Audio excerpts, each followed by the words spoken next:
Welcome to Fun Islamic Facts, where I share fun facts about Muhammad and the Quran whenever jihadis go on a killing spree. In Fun Fact 3, we learned that Satan pees in your ears. In Fun Fact 6, we saw that Satan hides in your nose when you sleep. But many of you were wondering, what does Satan do when he hears the adhan, the Islamic call to prayer? Fortunately for us, Muhammad's followers wondered the same thing, and the Prophet of Islam had the answer.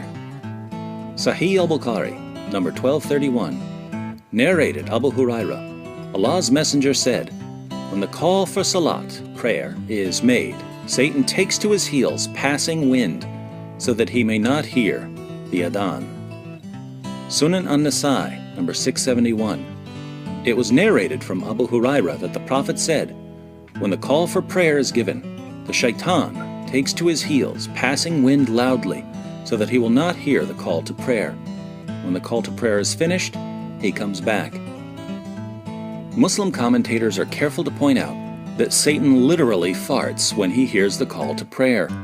As the commentator for this edition of Sunan an-Nasai notes, breaking wind evidently signifies the literal breaking of wind.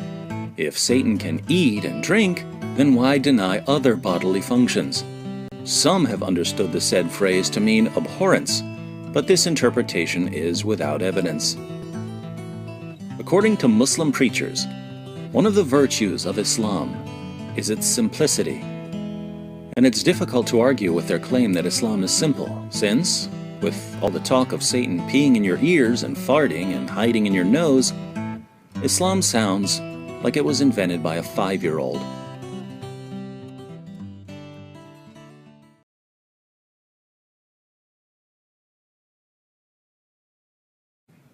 Welcome to Fun Islamic Facts, where I share fun facts about Muhammad and the Quran whenever jihadis go on a killing spree. In our last installment, we found Muhammad threatening his followers with hell if they didn't pee properly. Muhammad's obsession with urine continues as he attempts to give one of his amazing scientific explanations for why people oversleep. Sahih al-Bukhari, 1144, narrated Abdullah. A man was mentioned before the Prophet, and he was told that he kept on sleeping till morning and did not get up for as-salat, i.e. the Fajr prayer, the dawn prayer. The Prophet said, Satan urinated in his ears. So, when a Muslim sleeps through his prayer, it's not because he's tired or lazy or doesn't really care about Islam, it's because the devil took a whiz in his ears. Leave it to the Prophet of Islam to bring Satan's whiz into a discussion about prayer and self-discipline. To all of you Muslims who are watching and find the sound of urine revolting, now you know how we feel whenever we read about your Prophet.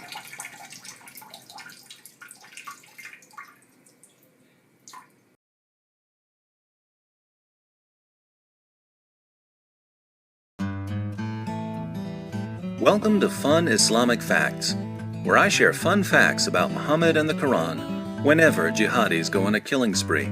In our last video, we learned that Muhammad peed while squatting. Even in Muslim sources, we read about people making fun of him for peeing like a girl. In Sunan Abu Dawud, number 22, for instance, 2 men see him peeing and say, "Look at him. He urinates as a woman urinates." Apparently, they didn't realize how important proper urinating habits are in Islam. According to Muhammad, not urinating properly is a one-way ticket to hell. Sunan ibn Majah, number 347. It was narrated that Ibn Abbas said, "The Messenger of Allah passed by 2 new graves, and he said, 'They are being punished, but they are not being punished for anything major.' One of them was heedless about preventing urine from getting on his clothes, and the other used to walk about spreading malicious gossip. So the man was in hell for not squatting to pee." But it gets worse, because Muhammad declared that most of the punishment of hell is the result of urinating improperly. Sunan ibn Majah, number 348. It was narrated that Abu Huraira said, "The Messenger of Allah said, most of the torment of the grave is because of urine." To all of you Muslims who are watching, and I know you're watching, do you really believe that people go to hell for not peeing the way Muhammad peed? Do you really believe that most of the punishment of hell is for not peeing the way Muhammad peed? If you don't, and I know you don't, shouldn't it be obvious that Muhammad used threats of punishment in hell to get people to do what he wanted, and even to stop making fun of him for the way he peed? If Muhammad was the sort of man who would make up stories about people burning in hell for peeing the wrong way, just to get people to stop saying that he peed like a girl, is this really the sort of man you can trust to tell you the truth about God and salvation?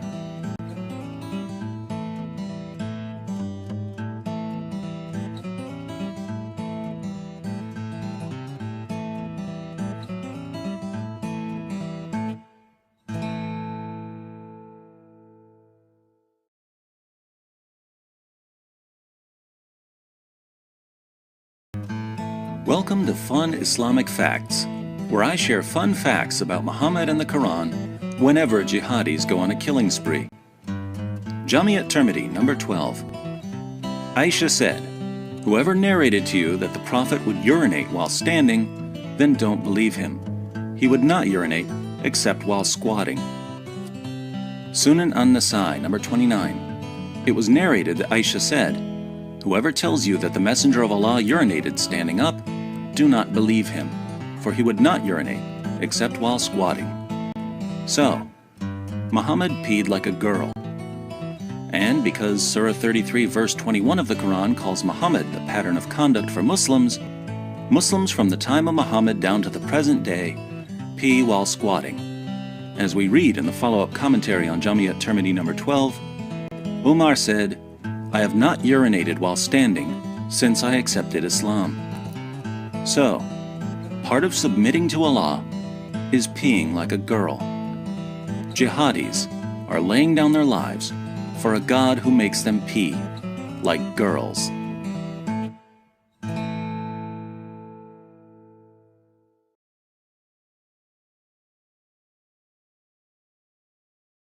Welcome to Fun Islamic Facts, where I share fun facts about Muhammad and the Quran whenever jihadis go on a killing spree. For centuries, dogs have been described as man's best friend. Not surprisingly, the Prophet who commanded his followers to slaughter men also commanded them to slaughter man's best friend. And it all began when Muhammad got stood up for a date because of a puppy. Sahih Muslim 5511.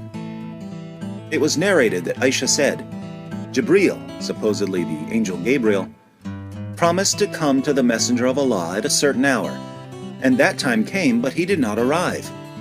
He, the messenger, had a stick in his hand which he threw down and said, "Allah does not break his promise, and neither do his messengers."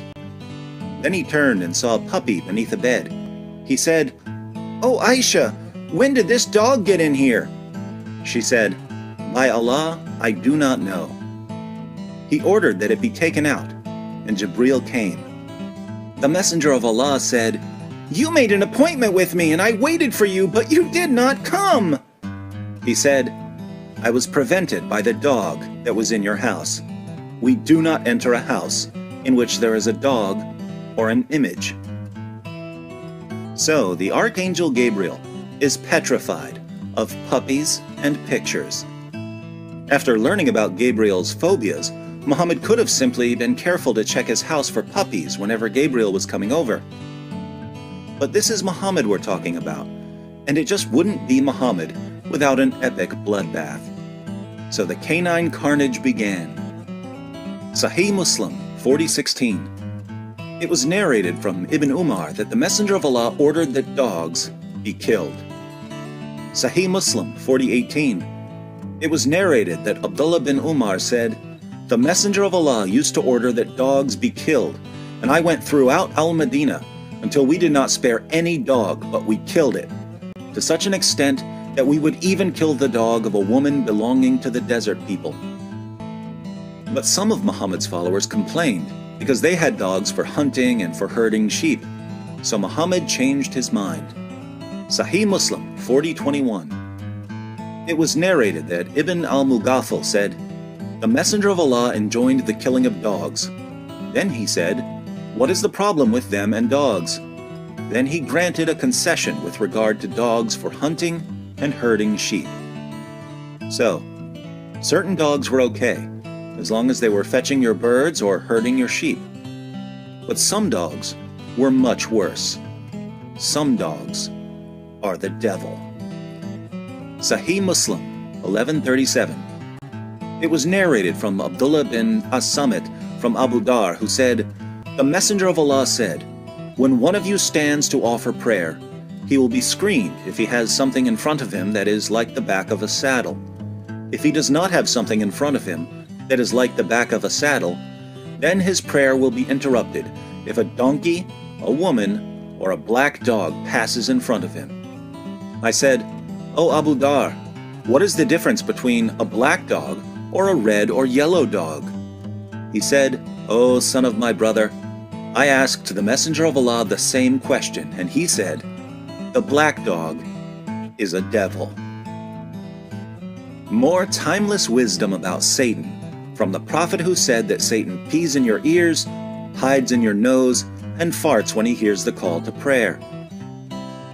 Surah 21 verse 107 of the Quran declares that Allah sent Muhammad as a mercy to all creatures.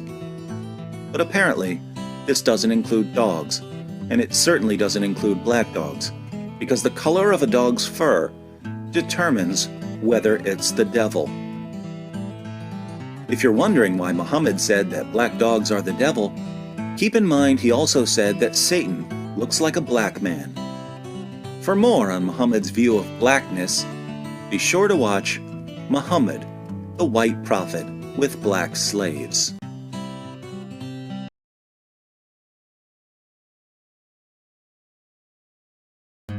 Welcome to Fun Islamic Facts, where I share fun facts about Muhammad and the Quran whenever jihadis go on a killing spree. According to first-grade science textbooks around the world, the 4 seasons, spring, summer, fall, and winter, are caused by the Earth orbiting the Sun on a tilted axis. Different areas of the Earth receive more sunlight at different times of year and are hotter during those times. Areas that receive less sunlight are cooler. But as we saw in Fun Fact 10, Allah and Muhammad informed us that the Sun sets in a muddy pool and is therefore much smaller than the Earth. If the Sun is much smaller than the Earth and sets in a pool, it obviously can't be the cause of changes in the weather. So, what does cause the heat of summer and the cold of winter? Fortunately for us, Muhammad has the answer. In Islam, hell isn't just hot. There's also a cold part of hell called Zamharir, to torment people who don't like cold. Summer and winter, according to Muhammad, are caused by the hot and cold parts of hell. Sahih al-Bukhari 3260. Narrated Abu Huraira, Allah's Messenger said, "The hellfire complained to its Lord, saying, 'O my Lord, my different parts eat up each other.' So he allowed it to take 2 breaths, one in the winter and the other in summer. And this is the reason for the severe heat and the bitter cold you find in weather." Thanks to Muhammad, we know that summer and winter aren't caused by the Earth orbiting the Sun on a tilted axis, as scientists and anyone who's had a first-grade education claim. Instead, summer and winter are caused by hell talking to Allah and telling him, "My cold and hot parts are interfering with each other, so you need to let each of them breathe once per year." And Allah lets them breathe. With amazing scientific insights like this, we can finally understand why the world's most brilliant scientists all got their educations at Islamic schools. By the way, I'm being sarcastic. Due to the influence of Muhammad and the Quran, No one goes to Islamic schools to learn science.